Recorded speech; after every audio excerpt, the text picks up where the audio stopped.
here's the thing. The week that started with Valentine's Day was, well, to put it lightly, a fucking nightmare. Little did we know that when we shot the outro for our previous episode in the 2 feet of snow in my backyard, that it would be the most delightful and innocent part of a really, really messed up week. Most of the late night guys were off that week doing, I don't know, whatever it is they do when they're not on air. I'll circle back to that later. We spent that week here in Round Rock filled with dread and anxiety, hoping we didn't lose water and or power. Full disclosure, my family was exceptionally lucky.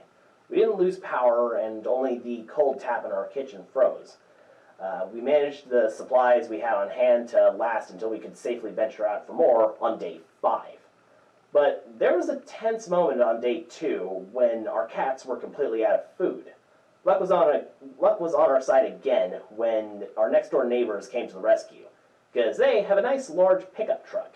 The road conditions were so bad that the normally 20-minute round trip to the store turned into a 2.5-hour polar expedition. They brought us kitty food and some people food as well. Thanks again, neighbors. Doing the Lord's work. I'd like to take another couple moments to express extreme gratitude and humbled admiration. First is gratitude. Not only have people from all around the country pitched in funds and donations of necessities like food and water to the relief efforts in Texas, but the outpouring of genuine love and concern has been inspirational. Another special thank you goes to some of our loyal fans for checking in on us while all this was going on. From former U.S. Representative from Texas, Beto O'Rourke, and current Representative from New York, Alexandria Ocasio-Cortez, to Chef Jose Andres of World Central Kitchen, and most of all, to HEB, which is the beating heart and unrelenting soul of Texas. The relief effort has brought necessary comfort to many that were suffering. In that spirit of gratitude, we'll momentarily overlook all the malicious ghouls that rapturously delighted in the misery and anguish of the people in the Lone Star State. I'll circle back around to that one in a minute as well, Raphael. Second is our most sincere admiration for the millions of Texans that did what needed to be done to get through the snowpocalypse that started on Valentine's Day. An event that we are calling the Texas Valentine's Week Massacre. There was no way for ordinary folks to adequately prepare for such an unusual and punishing weather event and the subsequent catastrophic failure of our infrastructure. People all over our great state went for days without electricity or water in some of the harshest winter conditions experienced in nearly half a century. From the woman that rationed wood from her fence to burn to keep her family warm, to the Austin couple that sheltered their grocery delivery driver for 5 days when she couldn't drive back to Houston because of the storm, the stories of neighbors banding together to help neighbors is legitimately touching. Unfortunately, even the indomitable spirit of your average Texan was no match for the undisguised contempt of our state's representatives. I haven't forgotten about you, Raphael. And the naked greed of the kleptocrats put in charge of our power grid and water utilities. On February the 21st, the Washington Post reported at least 32 dead in Texas storms alone. The criminal failure of our state government's stewardship of its population absolutely must result in investigations, resignations, and incarcerations. Yeah. There's absolutely no excuse for the epic failures of the likes of Governor Greg Abbott and Senators John Cornyn and Ted Cancun Cruz. It's difficult to say which of them was the most negligent. Our fearless leader, Governor Abbott, blamed the failure on Texas's renewable energy systems, such as wind turbines, despite the fact that such energy sources contribute only a small fraction of the power supply to the state. When cornered with facts, he then tried to shift the blame to the Green New Deal and Democrats, in spite of the fact that no such federal legislation is even being proposed, much less enacted. Instead of fulfilling his oath of office to serve the people of Texas, he instead ran straight to Fox News to peddle lies and excuses. But at least Abbott was showing his feckless face. four-term Senator John Cornyn was just nowhere to be found. And then there is the tacky tale of Ted Weasel-Faced Sack-of-Farts Cruz. Where do we start with Ted the Turd? Taking a sunny trip to Mexico while Texans froze to death? Sure, says Ted. Getting busted, then claiming he was just escorting his family, and then planned to come back the next day the whole time? Why not? Integrity is clearly not a word in Raphael's vocabulary. Blaming his kids and his wife for forcing him to skip the country? Classic duty head Ted. Leaving his poor poodle, Snowflake, in a frigid house in Houston for a week while he suns the busted can of biscuits he calls an ass on the exclusive private beaches of the Cancun Ritz-Carlton Resort. Get Ted some sunscreen and dos margaritas muy grandes, por favor, con extra salt, and be quick about it. Staging a photo op to load one piddly-ass box of water into a maskless woman's minivan in an empty parking lot? Super on brand. For real, Raphael, you suck. Yep. You suck so much. And then there is the Electric Reliability Council of Texas, which manages the state's power grid. ERCOT officials presented its board a timeline of events leading up to the grid being only 4 minutes and 37 seconds away from a catastrophic failure that could have left all of Texas in the dark for weeks. Wow. As much as we would love to blame ERCOT or even the Public Utility Commission of Texas for the super pooch screw that was the Texas Valentine's Week massacre, the real blame lies squarely in the lap of the very Republican and heavily gerrymandered Texas legislature. It's hard to decide what is a bigger kick to the icicles. The fact that the legislature has been ignoring a PUC and ERCOT's recommendations for upgrades and winterization of power plants for nearly a decade, or that many of the same so-called public servants have profited off of the deregulation of Texas's energy industry. But I feel it was best summarized by Sunrise Movement's digital director and San Antonio resident Paris Moran when she wrote, Governor Abbott has failed to protect Texans from the climate crisis, promoting a deadly fossil fuel economy and selling us out alongside other leaders for privatization and destructive deregulation. Abbott and the Republican Party have proven that they will not govern under any circumstance, no matter how many lives are at risk.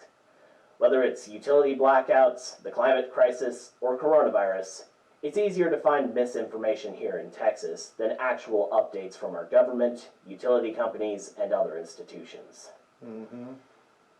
While we're on the subject of misinformation, it should come as absolutely no shock to anyone the level of disgusting coverage, attempts to shift blame, gaslighting, and bald-faced lies spread by Fox News, One American News Network, and Newsmax.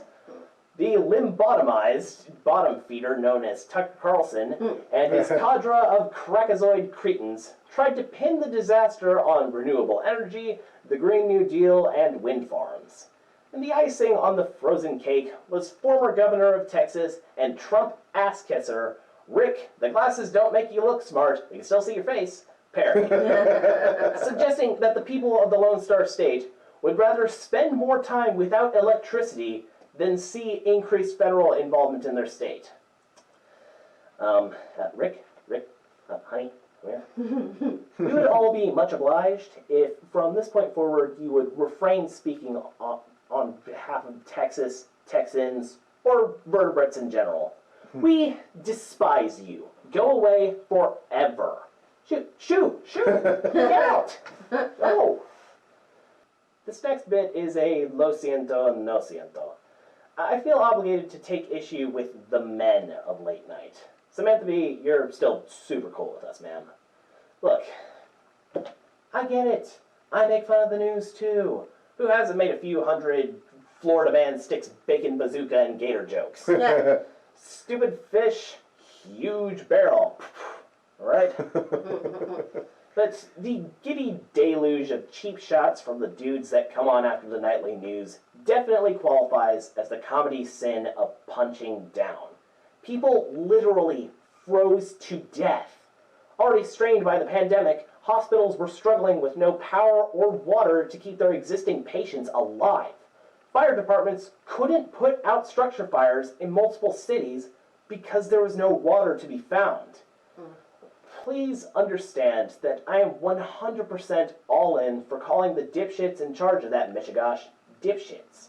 But on Stephen Colbert's show on February 22nd, he wryly implied that the people of Texas are somehow responsible by stating, you know what they say. Those who fail to learn from history were probably educated in Texas. Cute, Colbert. Real cute. It started poorly with his dunk on Texas, smugly saying, Now, this might shock you, but there are states besides Texas that have to deal with the phenomenon known as winter. It's true, you can look it up. You know what, Stevie? You got us there. Winter can be a bitch in South Carolina, where you come from, Chicago, where you went to college, New York, where you work, and New Jersey, where you live.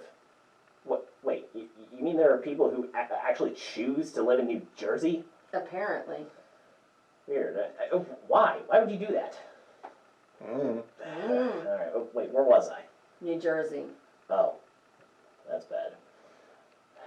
So, you know what Texas doesn't have that all these other places do? An infrastructure to handle extreme winter conditions. You know why we don't have that? Because we don't have extreme winters. Shit, we barely have a winter, let alone extreme winter, that would necessitate an entire infrastructure for it. When the hell are we going to use an extreme winter plan anyway? Unfettered mercenary capitalism had far more to do with the recent disaster in Texas than our inability to accessorize salt for the roads with our plethora of F-150s. But while we're on the subject of extreme weather, you and the rest of the New York and LA late-night guys would melt into little puddles of smug goo if you had to deal with one of our weeks in August where it is 110 degrees in the shade with 80% humidity. I mean, come on! Mos Eisley is north of here! So, if you would be so kind, please, don't paint all Texans with the same brush used to animate low-life shitheels like Greg Abbott, John Cornyn, and Cubo-Canadian cuckold Ted, you chinless bastard, Cruz. You guys are better than that. It's why, when you got back to work, y'all jumped in and promoted links to charities helping Texans get back on their feet. It's why people look to you for information and to laugh when the world goes sideways. It's why I want to do what you do when I grow up. Lucky for you, I'm not growing up anytime soon. But I will, someday. And on that faithful day...